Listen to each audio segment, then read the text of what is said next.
নমস্কাৰ প্ৰিয় দৰ্শকসকল, আশা কৰোঁ আপোনালোকে সকলোৱে ভালে আছে। আজি মই মহিলাসকলৰ কেইটামান এনেকুৱা নিয়মৰ কথা ক'ম, যিটো নিয়ম যিখন ঘৰত এই নিয়মবোৰ পালন নকৰে সেইখন ঘৰত কেতিয়াও সুখ শান্তি নাথাকে।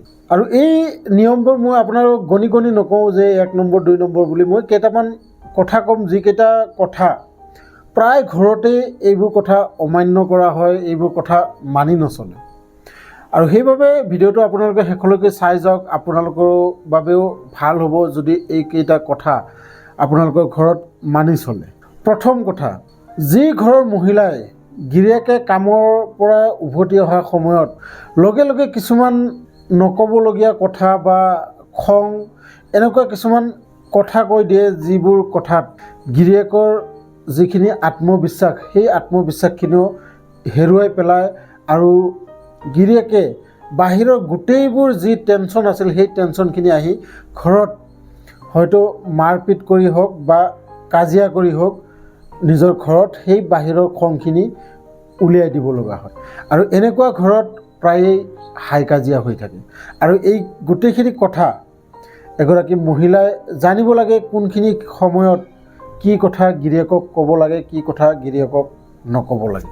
আৰু এটা কথা, সন্তান, আমি সকলোৱে নিজৰ সন্তানক বুজাওঁ যে মাক দেউতাক ভগৱানৰ ৰূপ, মাক দেউতাকক সদায় ভগৱান বুলি ভাবিব লাগে, হয়নে নহয়? আপুনিও হয়তো কেতিয়াবা কৈছে আপোনাৰ ল'ৰাক বা ছোৱালীক। কিন্তু আমি খঙত কেতিয়াবা নিজৰ ল'ৰা ছোৱালীকেই অভিশাপ দি দিওঁ, আৰু এই অভিশাপ দিয়াটো এটা বিৰাট ডাঙৰ ভুল। আপুনি যদি ভাবে আপুনি আপোনাৰ ল'ৰা ছোৱালীৰ বাবে ভগৱান, আপোনাৰ ল'ৰা ছোৱালীয়ে যদি আপোনাক ভগৱান বুলি সঁচাকৈ মানে, তেতিয়াহ'লে আপোনাৰ অভিশাপ সেই ল'ৰাটোৰ তাত নিশ্চয় লাগে। সেইবাবে নিজৰ সন্তানক কেতিয়াও অভিশাপ দিব নালাগে। নিজৰ গিৰিয়েকৰ কিছুমান গোপনীয় কথা ঘৰত গৈ পেলাই মাক দেউতাকৰ আগত বা মাক দেউতাকহঁতৰ ঘৰত গৈ অইন মানুহৰ আগত কেতিয়াও গিৰিয়েকৰ বেয়া গুণগান গাব নালাগে। আৰু এই বেয়া গুণগান গোৱা স্বভাৱটো মহিলাসকলৰ খুবেই বেয়া। এই কথাখিনিৰ কাৰণে আপোনাৰ ওপৰত যিখিনি মৰম, আপোনাৰ বাবে যিমানখিনি আপোনাৰ গিৰিয়েকে মৰম স্নেহ কৰে, এই মৰম স্নেহখিনি তাৰপিছত ডুপ্লিকেট হৈ যায়।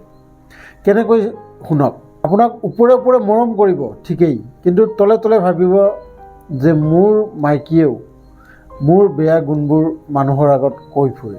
আৰু সেইবাবে আপোনাৰ সৈতে হাই কাজিয়া কৰাৰ ভয়ত আপোনাক হয়তো একো নক'ব, কিন্তু মনে মনে সেই আগৰ নিচিনা প্ৰেম ভালপোৱা আপুনি কেতিয়াও নাপাব। আৰু কেতিয়াও নিজৰ গিৰিয়েকক অইনৰ গিৰিয়েকৰ সৈতে বা অইন মানুহৰ সৈতে তুলনা কেতিয়াও নকৰিব। মানুহৰ এই 5টা আঙুলি সমান নহয়। সকলোৰে যদি সমান ইনকাম, সমান পঢ়া পাতি বা সমান চাকৰি কৰে, তেতিয়াহ'লে এই পৃথিৱী হৈ নাথাকিলেহেঁতেন। আৰু সেইবাবে নিজৰ গিৰিয়েকৰ কথা বা নিজৰ গিৰিয়েকক কেতিয়াও অন্যৰ সৈতে তুলনা নকৰিব। আৰু এই তুলনা এইবাবেই নকৰিব, কাৰণ যিমানবোৰ মতা মানুহ আছে তেখেতসকলে গোটেই জীৱনটো যি উপাৰ্জন কৰে, হয়তো 200 টকা হওক বা 500 টকা হওক, সেই 200 টকাও সেই মানুহজনে নিজৰ বাবে নহয়, নিজৰ পৰিয়ালৰ বাবেহে উপাৰ্জন কৰে। আৰু সেই 500 টকা উপাৰ্জন কৰা মানুহজনেও কোনো অইন মানুহৰ বাবে উপাৰ্জন নকৰে বা নিজৰ বাবেও উপাৰ্জন নকৰে। সেইখিনি উপাৰ্জন কৰে নিজৰ পৰিয়ালটো যাতে ভালকৈ চলে, নিজৰ পৰিয়ালটোৱে যাতে দুবেলা দুমুঠি ভালকৈ খাই জীয়াই থাকিব পাৰে। আৰু ক'বলৈ গ'লে বহুত আছে, কিন্তু হয়তো মহিলাসকলে মোক বেয়া পাব যে আমাৰ বেয়া গুণবোৰহে গাইছে। এনেকুৱা নহয়, মই মতা মানুহবোৰৰো এনেকুৱা এটা ভিডিঅ' নেক্সট ভিডিঅ'ত লৈ আহিম, আপোনালোকে চাবলৈ নাপাহৰিব।